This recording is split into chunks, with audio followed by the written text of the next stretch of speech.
Hello and welcome to Takeoff with Wellnesstory. I'm Natasha. And I'm Jim. Our mission is to create a world where people don't have to sacrifice their health for career success and where health is seen as a key priority for achieving peak performance. In this podcast series, we will share stories of transformation, the science behind peak health and performance, and we will break down the what and the how so that you can embark on your own lifelong wellness journey. We want to share with you our own stories and struggles in trying to balance health with successful careers and family life, and how we discovered the secret of health and performance is actually pretty straightforward. So let's get ready for takeoff. Hello and welcome to the first episode of Takeoff with Wellnesstory. So you might be wondering how two high-flying airline executives just went off and founded a health coaching business called Wellnesstory. Let's start from the beginning. My name is Natasha Kazmir and I started my airline career in Maliv, Hungarian National Airlines. They went bankrupt a good few years ago, stepping into the footsteps of my father. And then I went on to co-found one of the most successful airlines in Europe called Wizz Air. And my name is Jim Callahan. I started my career as a corporate lawyer, but my aviation career is started with Ryanair as general counsel and head of regulatory affairs. And then I went to a slightly different business model in the Middle East called Etihad Airways, where I was also general counsel and company secretary. Okay, but more about this later. We're both still super passionate about the airline industry because this is the industry that connects the world, it connects people. But having worked in this industry for me, it's been 15 years, for you 20 years, we also understand and know that this is one of the most competitive and most dynamic industries in the world where crisis is basically happening every day. And as Herb Kelleher once famously said, you can't have a midlife crisis in the airline industry because every day is a crisis. And I think it's pretty much sums it up. So we seem to go from one crisis to another. Like many of you probably in the airline industries, our passion drove everything. Our passion for our jobs, for our teams, for our companies, for the industry. And we started to neglect our health unknowingly, I would say. So when you're young, you get away with a lot of things, you recover faster, you don't think about your health really. You just keep going. You just keep going. I mean, we can both relate to your early morning flights, the red-eye flights. Oh my God, who even thought about putting a flight at 6 a.m.? But this was our daily life. Then grabbing food on the go. Like, with all due respect to airports and also all the airline caterings out there, like that food is not really not the healthiest food. Not the healthiest food. And then, going from one meeting to another, never really time for recover. And then when do you catch up? You catch up at night.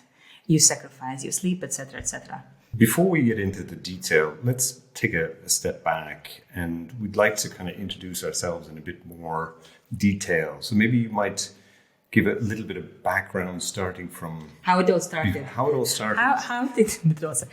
All right, so yeah, it's a pretty standard story in standard childhood, I would say, in Eastern Europe. I grew up in Hungary, and then I was born in Ukraine in the Soviet times, and then we moved to Hungary and back and forth. So I grew up at times where we didn't have a car until I was pretty much, 10 or 12 years old. And then you had to take public transportation everywhere. It meant you had to work, you had to walk rather. You had to carry your groceries, Saturday morning trips to the market, helping mom carrying stuff, and of course dad as well. But so that was on the movement side. We used our feet to get to point A to point B. When it came to, I spent a lot of time outdoors. Like, there was no entertainment, there was no TV like on Mondays at all. We didn't have that. So, and there was just one little program, half an hour program every evening. So the TV wasn't on all the time. So we spent a lot of time outside playing with our friends. And then when it came to nutrition, it was all about seasonal availability. Like there were no strawberries in the supermarket in the winter. And then when I was probably, I don't know, I was maybe 12 or something, we saw the first bananas. It was like, whoa, or oranges in the winter. So, so I understand what's in season. And I remember we had this discussion because your background is different. We're going to share in a minute. Growing up in the US, you had access to everything pretty much around the year. There's no seasonality. No seasonality. So that was one. And then we traveled a lot. I mean, the former Soviet republics, which are countries like Uzbekistan, Georgia, Armenia, Ukraine. I mean, gorgeous countries, gorgeous people, and absolutely amazing food. And when we traveled, and we got to know people, and we went to people's homes. I mean, food was always the expression of love and hospitality and care. So I'm also bringing that with me. Like it's such a strong part of enjoying food. And I remember that one story that obviously that I share a lot is that when I was a little girl, I used to spend my summers with my Ukrainian grandmother, and so I traveled to her house. But she picked me up at the train station, and then we had about a 2-hour train ride to Poltava, where I was born. And she had a basket of these amazing baked things called pirashki, which was filled with different fruits and vegetables and meat, and I would eat the whole basket. On the train. So my grandmother's cooking and the love that comes with it, the care that it meant to me, that's pretty much ingrained. Stuck with you. Yeah. And so moving on from my happy childhood, I studied in Budapest. I then went to a French college, and I needed an internship, and it just happened that the Hungarian Airlines were looking for interns. So I joined, and this is how my aviation career started. And the next chapter in my aviation career was then going and setting up Wizz Air with my 5 co-founders, which was super exciting. But like that was the peak of my work intensity, I would say. So you don't even think about it because you're just in it. You're passionate, and then we went from success to success, and you get addicted to this adrenaline and you can't really stop. So I remember when I stopped, and you remember for sure when I moved to Abu Dhabi, I was like, whoa, I'm missing something here. Like everything is standing still because nobody was calling me in the middle of the night because a flight was 5 minutes late or something like this. Like withdrawals from exactly. So Wizz Air was super intensive, and there the early morning flights, the 3 press conferences in 2 days in 3 different cities. And I remember on one of the Airbus deliveries, one of my favorite colleagues, he was an elder gentleman, he's retired now. The Airbus was getting us food on board and these amazing platters, but it was like, I don't know, late at like 9 o'clock in the evening or 10 o'clock in the evening, and we accepted the food and everything, and I was like, I'm not gonna eat now. And then Balint looked at me and he said, Natasha, just eat when you are offered, because you never know when you'll eat again. And so this is kind of an epigenetics, that he probably with him. But we literally ate when we were offered. So the late night dinners, I mean, you can relate to that. Like whenever if there's food, eat it. Food, eat it, and then you sign a deal, you eat, you celebrate the eating, the drinking. So that was all fine, and I didn't feel anything. And then again, I pretty much left my career at my peak. I went on to then set up Wizz Air Ukraine, and when I came back from that assignment a year later, it was time to move on, and that's when I moved to Abu Dhabi. And I didn't really it was all good stress in a way. Until then, when we got married and we wanted to have children, I couldn't conceive. And we went from one doctor to another, and then finally the doctor told me, he said, look, you're 40, how old was I at that time? 42. you had a high-flying career, your whole body is stressed. And I looked at him and said, look, I've been in the Middle East living the life of luxury. Yes, like what do you call it? Wife of leisure or something like this. My biggest stress was like, where do we go for dinner that week, for a date night? And he's no, but you have to understand that what your body goes through for years and years and years, it builds up. And your infertility issues are because your eggs are just as stressed as all of your other cells. And I didn't make the connection between my previous life and my current state up until that moment. I mean, we are lucky because we conceived and we have a healthy 6-year-old super fun boy now. But that's when it clicked that, so you can't just go on and do whatever you want and expect your body to carry on. Eventually you will have to pay for some things. But the body keeps the score. It keeps the score, and then with the hormone treatment, overweight came in, and then I got depressed, severely overweight, depressed, so a lot of issues. Just around the time we were kind of setting up our lives here in the Netherlands, so I think that was around 2017, 18. 17, yeah. When I came to a point that, right, I cannot carry on living like this. But before we get to that chapter, why don't you tell us how Jimmy started? Yeah, so somewhat similar, I would say, in the sense that although I was born in the US, we moved when I was quite young to Ireland, and I had the fortune or misfortune of growing up on a small farm in rural Ireland. And so my childhood was very healthy as well. I mean, we grew most of our own food or bought it in the markets. And certainly no need to go to the gym in those days because you were shoveling cow doo-doo or chasing after sheep breaking out of the fields. So super healthy, did a fair bit of sports when I wasn't working on the farm. It was really when I went back to the States in my late teens and started on the standard American diet. As a teenager, you have an abundance of food, and, Taco Bell, and so and also got into the working environment in the US.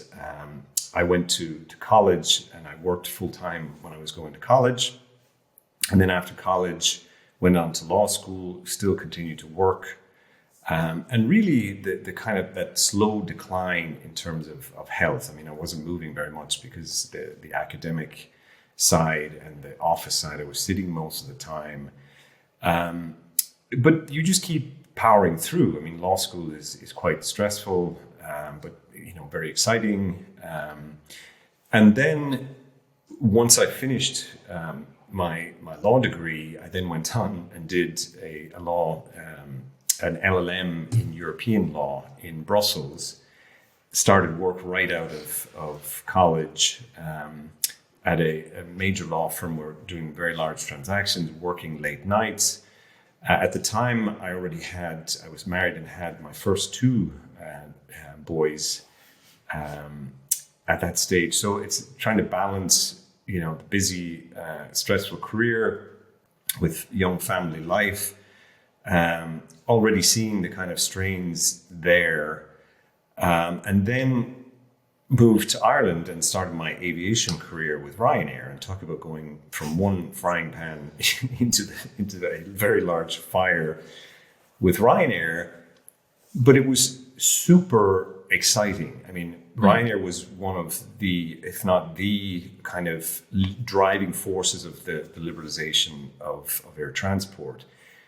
Just pushing the boundaries, disrupting a very kind of oligopolistic market at the time. Laying the ground for other low-cost carriers, making history. And so, similar to Natasha's experience, just you don't think about it, you're just going all the time. And I often liken working in Ryanair at the time as literally working in a war zone, where from going in the morning till leaving late in the evening, it was you were fighting fires all the time. And so, very exciting, but like it starts to take its toll. And by the time I left Ryanair 9 years later, during which time we had grown tenfold during those early years, starting with Etihad Airways, I kind of thought maybe I would get a bit of a reprieve, but went into a very similar situation where you had a young airline with very aggressive growth plans, a similar but different regulatory challenge, and the same kind of issues with being passionate about the company and wanting to drive things forward, but it takes its toll. By that stage, I had four children, four boys, wonderful boys.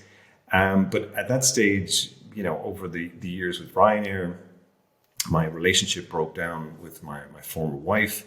My kids used to constantly complain that I was always on the phone. When we were on holidays, they would say, "Dad, you're always on the phone."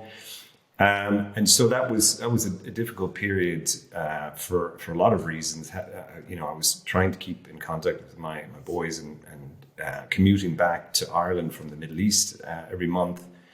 And so, it starts again to take its toll. And at various stages, I would go to a doctor and say, "Look, I just don't feel well.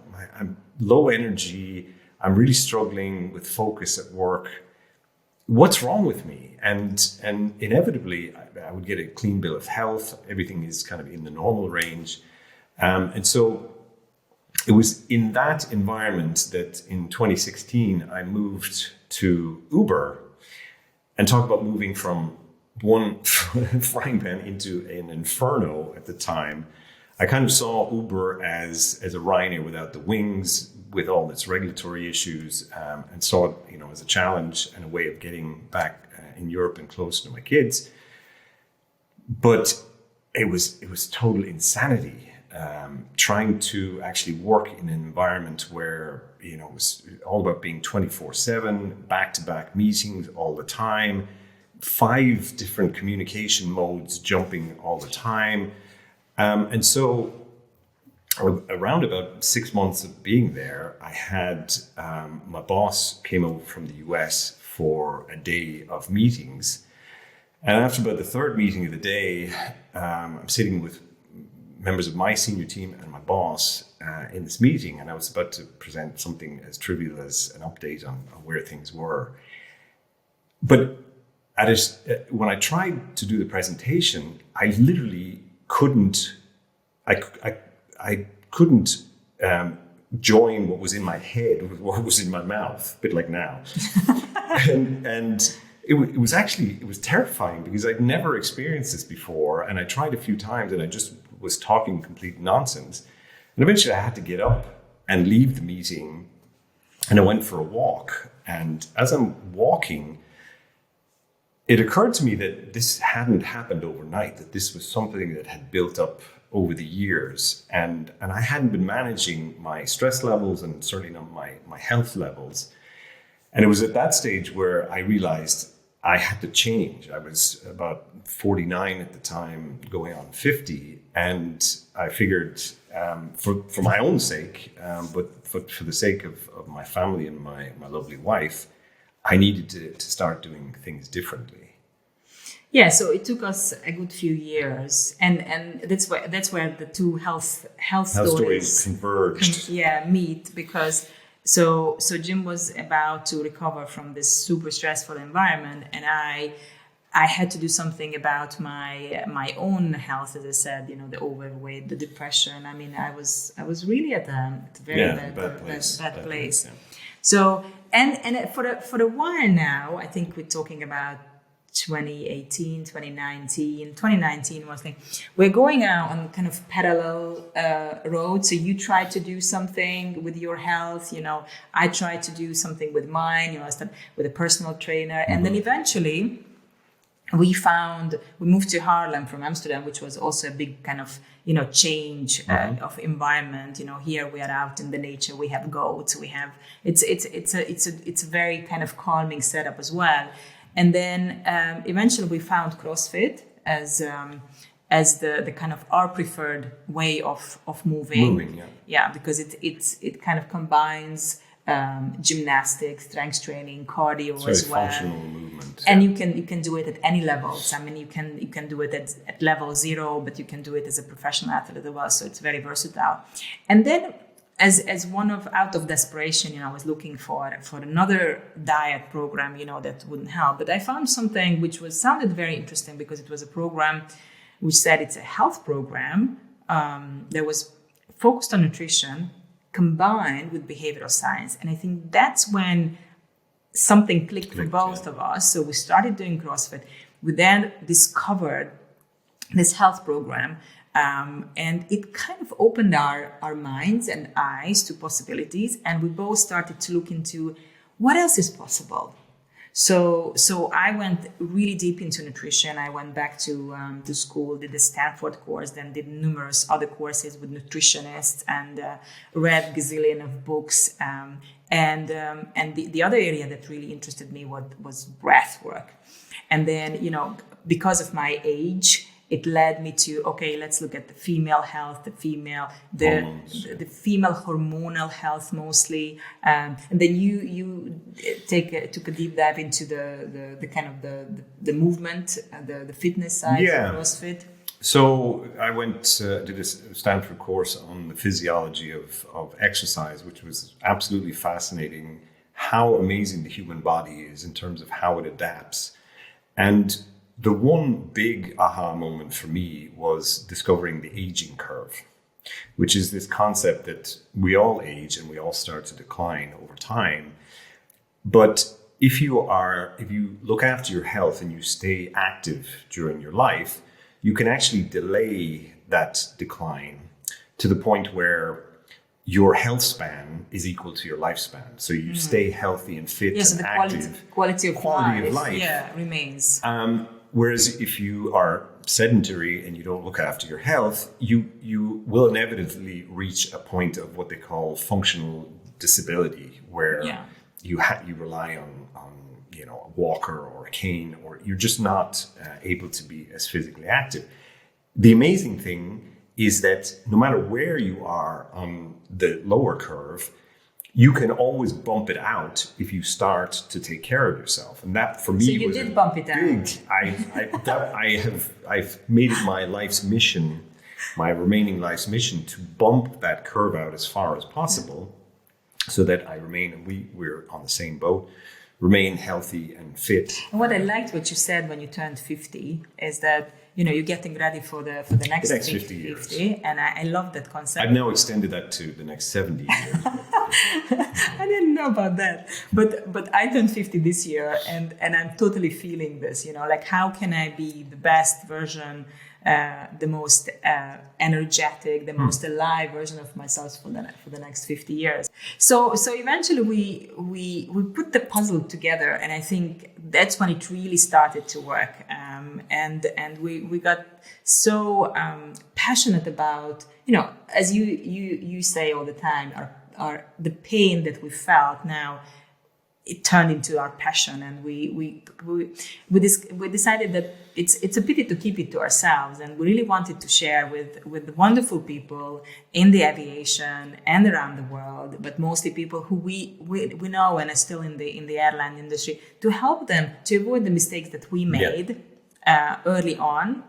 But also, if you've made all the mistakes, there is still a possibility of actually getting it right, because we did that. Like, we went down, we crashed, and then we went deep, and now we're flying. I mean, I have never felt so energetic in my whole life. So and the same. And I think the key learning for us has been, and we continue to learn this, is that it's not about a quick fix, and people are always looking for a quick fix, but this is a lifelong journey. So we continue in our own lives to see the constant improvement in our health and performance. And it's not just about doing a diet or doing a workout for occasionally. It's about a lifestyle change that brings you to a point where you are healthy and you see the results in your performance as well. So in conclusion, here are the kind of the main takeaways from our stories, certainly, is that, first of all, if you are not healthy, you are massively suboptimal in your performance and your life. You might not feel it now. You might think that you're performing at your highest, but once you do little tweaks to your health and improve your health, you will see massive improvement in your performance. The second one is that it's never too late to start. Never. Jim started at 50. I started a little bit earlier, but I'm also coaching my mom, who is 75, and she's doing amazingly. And the third thing is that your body is much more adaptable and much more capable than you think. Yeah, and it's also not as complicated as we're led to believe in terms of being healthy. This is a bit of a cliffhanger and a spoiler, but in our next episode, we're going to go deep into what we call the 4 drivers of health, which are mindset, nutrition, movement, and sleep. And we're going to look at the evolutionary traits of what it is to be human, the natural rhythms that we evolved with and that are still playing out in our bodies today, and how we can try to introduce small incremental changes in these areas to try and bring us back to more natural rhythms, which has a massive impact on your health. We look forward to seeing you in the next episode. So that's a wrap for today's episode of Takeoff with Wellnesstory. We hope you found it both insightful and entertaining. Quick disclaimer, this podcast is for informational purposes only and is not a substitute for professional medical advice. Always consult your doctor or a qualified expert for personalized guidance, and never disregard professional medical advice or delay seeking it because of something you heard on this podcast. Check us out on social media for exciting updates and extras, and follow the podcast so that you're on board as future episodes are released. By the way, our first book, Ready for Takeoff, a practical health guide for airline executives and their teams to get back on top of their game, will be out on the 30th of May, and we can't wait for you to read it. Get ready for takeoff.